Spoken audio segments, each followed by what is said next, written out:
आप हर जगह जो है वो ओहदे का ताना दे रही है। मेरा 18वां 19वां ग्रेड है जी, ग्रेड है, तो आप आराम से उसको संभाल के रखें। आपने उधर जाके कचहरी में पटवारी और तहसील पटवारी और गिरदावर को आपने बुरा भला कहा है।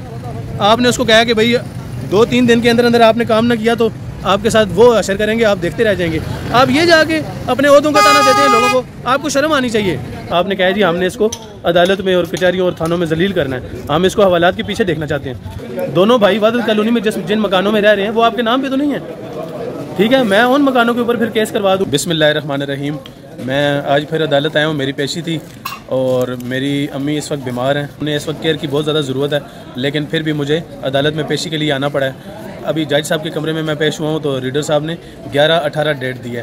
पहले वो कह रहे थे कि दूसरी पार्टी आ जाए तो फिर हम डेट देते हैं, और फिर दो घंटे बाद फिर मैंने चक्कर लगाया तो वो कह रहे हैं कि दूसरी पार्टी आ जाए तो फिर डेट देते हैं। उन्होंने 11 महीने की 18 तारीख दी है उन्होंने। अभी मसला ये है कि केस इतना बड़ा नहीं था, इतना पेचीदा केस नहीं था कि हम इसको अदालत में लेकर आते। यह हमारे ख़ानदान का आपस का मसला था, लेकिन आप मुझे कैमरा पकड़ा दें, आप थक जाइए। अभी मसला ये है कि केस इतना ज़्यादा बड़ा नहीं था कि हम इसको अदालत में लेकर आते। अदालत में और बहुत मसले होते हैं, यहाँ पे डकैतियों के केस आते हैं, चोरियों के आते हैं, लड़ाई झगड़ा, कत्ल और मंशियात वगैरह के केस आते हैं। तो हम ये केस अपना जो है एक 50 साल पुराना एक मकान बना है, मेरे अबू ने बनाया है, और 45-50 साल उसको हम अदालत में लेकर आ गए। तो ये हुआ बहुत बुरा है मेरे साथ, लेकिन अब इसको भुगतना पड़ेगा। मैं अभी भी आपको ये मशवरा देता हूँ कि किसी को आप अगर सालिस समझते हैं, किसी को अपना बड़ा समझते हैं, तो बड़ों के हवाले हम ये फैसला करते हैं कि आप इस मसले को हल करें। आगे रास्ता है, हाँ जी, इधर से रास्ता। आप अगर किसी को बड़ा समझते हैं ना, अपना कोई ताया फूफो किसी को बड़ा समझते हैं, तो उनसे हम केस का फ़ैसला करवा लेते हैं, और वो जो भी फ़ैसला करेंगे वो मुझे मंजूर होगा और आपको भी वो मंजूर होना चाहिए। लेकिन आप इस चीज़ को अदालत में ले आए हैं। इन जज साहब के पास, जितने भी जज साहिबान हैं, इनके पास पहले ही इतने ज़्यादा मसले होते हैं, कोई हज़ारों की तादाद में इनके ऊपर केस इन्होंने फ़ैसले करने होते हैं। वो उनको देखेंगे या जो बेबुनियाद केस है, जो 45-50 साल पुराना मकान बना हुआ है, उसको ये करेंगे।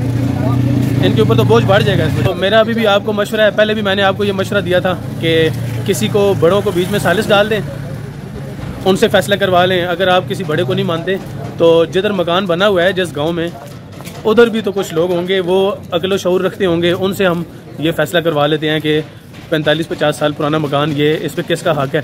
अगर वो आपके हक़ में फ़ैसला देते हैं तो मैं आपको मकान दे देता हूँ, ठीक है। अगर वो मेरे हक़ में देते हैं फ़ैसला तो फिर आप उससे दस्तबरदार हो जाएं। लेकिन ये किसी चीज़ का हल नहीं है। केस अभी आप करें, अगर केस खेलना है ना, तो आपने मकान पे मैं तो बीच में वारिस हूँ, आपने मेरे ऊपर केस कर दिया, ठीक है। तो आप तो जिस मकान में रह रहे हैं इबादत कॉलोनी में, वो तो आपके नाम पे भी नहीं है, उसकी आपने ट्रांसफ़र अपने नाम पे नहीं करवाई, आपके पास कोई स्टाम्प पेपर नहीं है, आपने कोई रजिस्ट्री नहीं करवाई, ठीक है। मैं फिर उस मकान के ऊपर केस कर दूँ ना।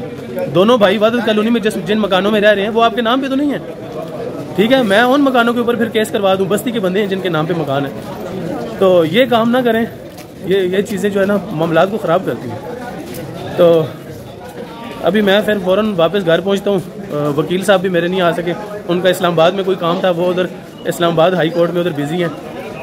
तो बस इस वक्त हमें सोचना चाहिए, हमें सबसे ज़्यादा फ़लस्तीन के मुसलमानों के बारे में सोचना चाहिए। गज़ा में उधर कितनी बमबारी हो रही है, जब उधर बम गिरता है तो बच्चे उधर कितना तड़पते हैं, एक बम के नीचे 50-100 बच्चा मर रहा है उधर, ठीक है। वो तकलीफ़ से वो चीखते हैं, तड़पते हैं, हमें उनके बारे में सोचना चाहिए।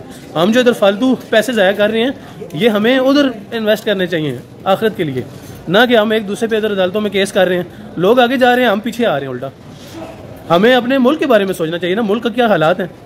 हमें अपने न्यू जनरेशन के बारे में सोचना चाहिए, बच्चों के बारे में सोचना है। कितने बच्चे कूड़ा उठा रहे होते हैं, वो पढ़ाइयाँ उन्होंने छोड़ दी हैं।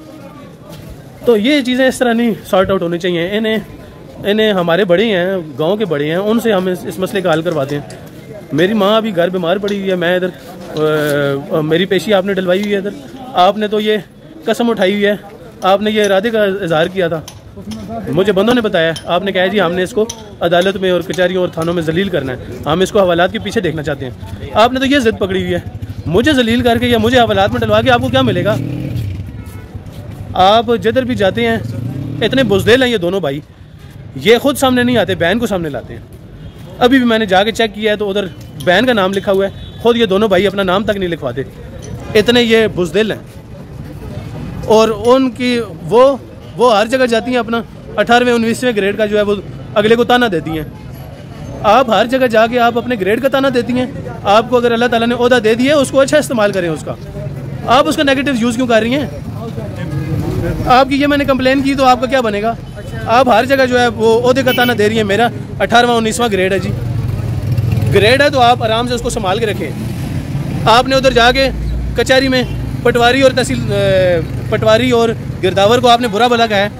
आपने उसको कहा कि भाई 2-3 दिन के अंदर अंदर आपने काम ना किया तो आपके साथ वो असर करेंगे, आप देखते रह जाएंगे।